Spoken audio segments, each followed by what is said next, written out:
Welcome back to shining sun Jayasuriya YouTube channel. First riddle என்னதுன்னு பார்க்கலாம். பாரிஸில் ஒருத்தர் தினமும் காலையில் ஏதாவது ஒரு பில்டிங்க்கு போய் எக்ஸசைஸ் பண்ணுவார். அப்படி எக்ஸசைஸ் பண்ணும்போது அந்த ஈஃபில் டவர் அவருக்கு பார்க்க சுத்தமாக பிடிக்காது. ஆனால் ஒரு பில்டிங்க்கு அடியில் போய் அவர் எக்ஸசைஸ் பண்ணும்பொழுது அவர் கண்ணுக்கு அந்த ஈஃபில் டவர் சுத்தமாக தெரியாது. அது என்ன பில்டிங்னுங்கிறத உங்களுக்கு கிடைக்க போகிற 10 செகண்டில் நீங்கள் கண்டுபிடிக்கணும். கண்டுபிடிச்ச ஆன்சரை கீழே கமெண்ட் பாக்ஸில் 1 டைப் பண்ணி உங்கள் ஆன்சரை தெரிவிங்க. உங்கள் டைம் ஸ்டார்ட்ஸ் நவ்.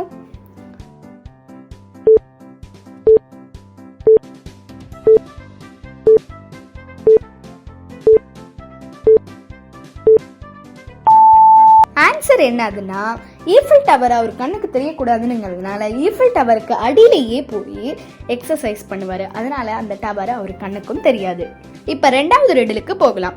2 பேர் ஸ்டார் ஹோட்டலில் காஃபி குடிக்க போகிறாங்க. அதில் ஒருத்தர் காஃபியை எடுத்து குடிக்கும் பொழுது அதில் செத்து கிடக்கிறத பார்க்குறாங்க. உடனே சர்வரை கூப்பிட்டு செத்து கிடக்கிற காஃபியை கொடுத்துட்டு புது காஃபி எடுத்துகிட்டு வர சொல்கிறாங்க. சர்வர் கொஞ்ச நேரம் கழித்து ஒரு காஃபியை கொண்டாந்து கொடுக்குறாரு. அந்த புது காஃபியை எடுத்து ஃபர்ஸ்ட் சிப் பண்ணும்பொழுதே அது பழைய காஃபி தானுங்கிறத கண்டுபிடிச்சிடுறாரு. உடனே சர்வரை கூப்பிட்டு என்கொயரி பண்ணும்போது அவரும் ஒத்துக்கிறாரு. அதை எப்படி கண்டுபிடிக்க முடியும்? உங்கள் டைம் ஸ்டார்ட்ஸ் நவ்.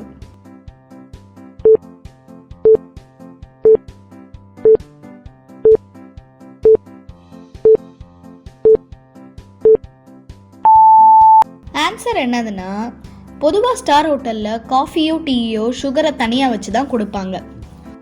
அவங்க தேவைக்கு ஏற்ற மாதிரி அதை மிக்ஸ் பண்ணிக்கலாம். அப்படி தான் சுகரை கலந்துட்டு அவர் குடிக்க போகும்பொழுது அதில் இருக்கிறத கண்டுபிடிக்கிறாரு. புதுசாக வந்த காஃபிலையும் சுகர் கலந்துட்டு குடிக்க போகும்பொழுது அது பழைய காஃபினுங்கிறதுனால டபுள் ஸ்வீட்னஸ் தெரிஞ்சிச்சு. இதை வச்சு தான் கண்டுபிடிச்சாங்க. வினோத்னுங்கிறவர் அவரோட ஃப்ரெண்டோட பிரதர் வெளிநாட்டிலேருந்து வரதுனால ஏர்போர்ட்டில் கூப்பிட போயிருக்காரு. இதுவரையிலும் அவரோட ஃப்ரெண்டோட பிரதரை பார்த்ததே கிடையாது. இருந்தாலும் அத்தனை பேசஞ்சர்லையும் அவரோட ஃப்ரெண்டோட பிரதரை ஈஸியாக கண்டுபிடிச்சிட்டாரு. அது எப்படி? உங்கள் டைம் ஸ்டார்ட்ஸ் நவ்.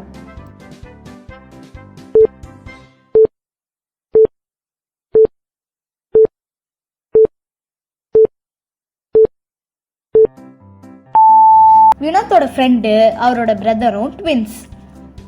பொதுவாகவே ட்வின்ஸு பார்க்க ஒரே மாதிரி தான் இருப்பாங்க. இதை வச்சு தான் அவரோட ஃப்ரெண்டோட பிரதரை கண்டுபிடிச்சாரு. ஒரு க்ளோஸான காரில் ஒருத்தர் துப்பாக்கியால் சுடப்பட்டு இறந்துருக்காரு. போலீஸ் என்கொயரியில் அவர் கார் உள்ளார சுடப்பட்டிருக்காரான்னு ஆராயும் பொழுது அங்கே குண்டு பிடிச்சதுக்கான ஸ்மெல்லோ இல்லை கன் பவுடரோ கிடைக்கல. சரி, காரோட வெளில இருந்தால் சுட்டிருப்பாங்களான்னு பார்த்தா காரோட கண்ணாடியில் எந்த டேமேஜுமே இல்லை. ஆனாலும் நம்ம போலீஸ் ரொம்ப கிளவராக அவரை எங்கேன்னு சுட்டிருப்பாங்கன்னுங்கிறத கண்டுபிடிச்சிட்டாங்க. ஆன்சரை நீங்கள் சொல்லுங்கள். உங்கள் டைம் ஸ்டார்ட்ஸ் நவ்.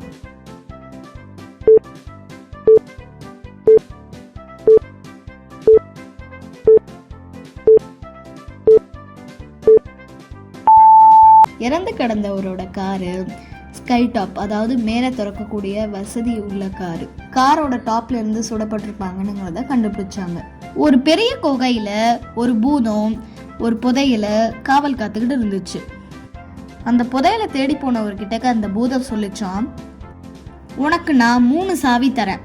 அதுல ஏதோ ஒரு சாவி தான் இந்த குகையை திறக்கிறதுக்கான சாவி. ஆனா அது எந்த சாவினுங்கிறத நீ ஒரே சான்ஸ்ல கண்டுபிடிக்கணும். நீ சரியா கண்டுபிடிச்சிட்டினா புதையல் உனக்கு. அதே நீ தப்பா சொன்னிட்டினா நான் உன்னைய சாப்பிட்ருவேன் அப்படின்னு சொல்லிச்சோம். சரியான கீ எதுன்னு கண்டுபிடிக்கிறதுக்காக ஒரு ஹிண்ட் தரேன்னு சொல்லிச்சு. ஃப்ரெண்ட்ஸ், இந்த ஹிண்ட்டை வச்சு எது சரியான கீயா இருக்குங்கிறத கண்டுபிடிங்க.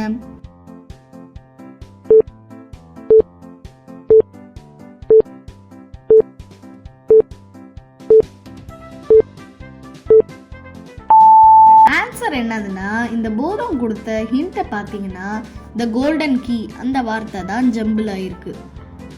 அதனால கோல்டன் கீ தான் கரெக்டான கீ. நண்பர்களே, இந்த மாதிரி இன்ட்ரெஸ்டிங்கான ரிடில்ஸ்க்கும் மேலும் பல பயனுள்ள தகவல்களுக்கும் நம்ம சேனல் ஷைனிங் சன் ஜெயசூர்யாவை சப்ஸ்கிரைப் பண்ணிட்டு பக்கத்தில் இருக்கிற பெல் ஐக்கானையும் ப்ரெஸ் பண்ணிடுங்க. அப்போ தான் நாங்கள் போடுற ஒவ்வொரு வீடியோ உங்களுக்கு உடனே நோட்டிஃபிகேஷனே வரும்.